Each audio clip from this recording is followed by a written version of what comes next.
Bismillahirrahmanirrahim. Assalamualaikum warahmatullahi wabarakatuh. Saya Adib Ashraf bin Azhari, wartawan anda dari During TV. Hari ini, Sekolah Menengah Kebangsaan Agama Durian Guling telah mengadakan majlis penyerahan watikah pelantikan majlis perwakilan pelajar MPP bagi tahun 2025-2026. Mari kita saksikan program ini berlangsung.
Bahawasanya kami Majlis Perwakilan Pelajar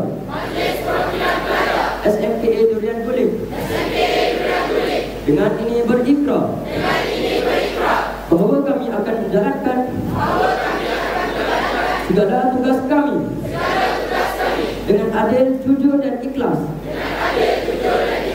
Kami berjanji akan patuh kepada prinsip-prinsip rukun negara. Alhamdulillah, majlis watikah pelantikan telah pun berakhir dan berjalan dengan sempurna. Maka, berakhirlah tugas saya pada hari ini. Semoga kita dapat bertemu lagi pada lain hari. Wabillahi wa taufiq wal hidayah. Assalamualaikum warahmatullahi wabarakatuh.